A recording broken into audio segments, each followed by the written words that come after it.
بسم اللہ الرحمن الرحیم۔ السلام علیکم ورحمۃ اللہ وبرکاتہ۔ ہم نے اسم کے ٹاپک میں اس کی پہچان پڑھی کہ اسم کی ایک پہچان اس کے آخری حرف پر تنوین ہے، جیسے کتابن، کوئی کتاب۔ یہ نکرہ اسم ہے۔ اگر اسے معرفہ بنانا ہو تو نکرہ اسم سے پہلے الف لام لگا دیں تو یہ معرفہ یعنی الکتاب ہو جائے گا۔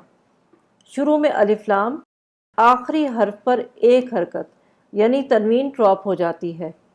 وسعت کے لحاظ سے اسم کی تیسری شکل وہ ہوتی ہے جب وہ اسم نہ نکرہ ہو نہ معرفہ، بلکہ اس کی پہچان ایک اور اسم کی نسبت یا تعلق سے ہو، جیسے کتاب اللہ، اللہ کی کتاب۔ کتاب کی نسبت اللہ سے ہے۔ ان تینوں مثالوں کو دیکھیے۔ کتابن نکرہ اسم، آخر میں تنوین۔ الکتاب معرفہ اسم، شروع میں الف لام۔ کتاب اللہ، کتاب پر نہ الف لام نہ تنوین۔ جب کسی اسم کی پہچان ایک دوسرے اسم سے تعلق کی وجہ سے ہو تو یہ دونوں اسم مل کر ایک مرکب بناتے ہیں جسے مرکب اضافی کہتے ہیں۔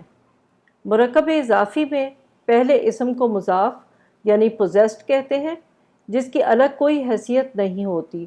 دوسرا اسم مضاف الیہ پوزیسر یا اسم کا مالک کہلاتا ہے۔ پوزیسر ہمیشہ حالت جر میں ہوتا ہے۔ مضاف پوزیسڈ کے شروع میں نہ الف لام ہوتا ہے نہ آخر میں تنوین ہوتی ہے۔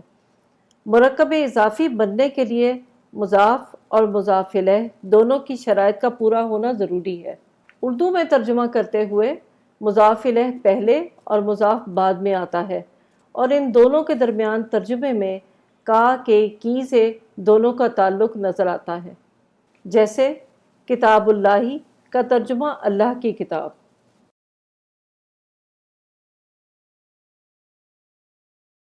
ان سارے پوائنٹس کا خلاصہ کر لیں۔ مرکب اضافی بنتا ہے پہلا اسم مضاف یعنی پوزیسڈ، نہ شروع میں الف لام نہ آخر میں تنوین۔ اعراب زبر زیر پیش کوئی بھی ہو سکتا ہے۔ دوسرا اسم مضاف الیہ یعنی پوزیسر، نکرہ یا معرفہ کوئی بھی اسم ہو سکتا ہے، اور اعرابی حالت صرف حالت جر یعنی ایک زیر یا دو زیر۔ آئیے اب اس مرکب کی یعنی مرکب اضافی کی انالیسس کرتے ہیں جیسا کہ ہم کسی بھی لفظ کی کرتے ہیں۔ آرڈر آف انالیسس وہی ہے۔ کتابو کلمہ کی قسم اسم ہے، کتاب واحد ہے، اس میں مؤنث کی کوئی علامت نہیں، مذکر ہے، شروع میں الف لام نہیں، آخر میں تنوین نہیں، یہ مضاف یعنی پوزیسڈ ہے، آخری حرف پر پیش ہے تو حالت رفع میں ہے۔ اعرابی حالت کی وجہ ابھی ہمیں نہیں معلوم۔ اللہ کلمہ کی قسم اسم ہے، واحد ہے اور مذکر ہے، معرفہ ہے، خاص نام ہے، حالت جر میں ہے اس لیے کہ یہ مضاف الیہ یعنی پوزیسر ہے جو ہمیشہ حالت جر میں ہوتا ہے۔ ترجمہ میں مضاف الیہ پہلے آئے گا، درمیان میں کی کا اضافہ ہوا اور آخر میں مضاف، تو اس کا ترجمہ ہوا اللہ کی کتاب۔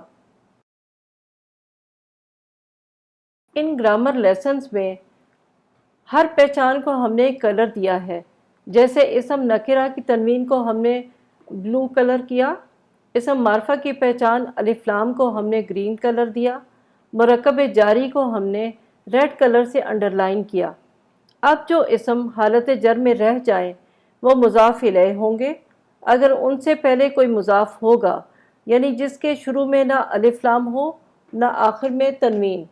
آپ ان پوائنٹس کو ذہن میں رکھ کر اب پارہ الف لام میم میں سے مرکب اضافی تلاش کریں اور ان کو ڈارک بلو سے انڈر لائن کر لیں۔ اب تک ہم نے جو کچھ پڑھا ہے اس کی ریویژن کے بعد نیکسٹ ٹائم جب بھی آپ قرآن مجید کی تلاوت کریں تو اس کے مطابق ترجمہ کرنے کی کوشش کریں۔ سبحانک اللہم و بحمدک،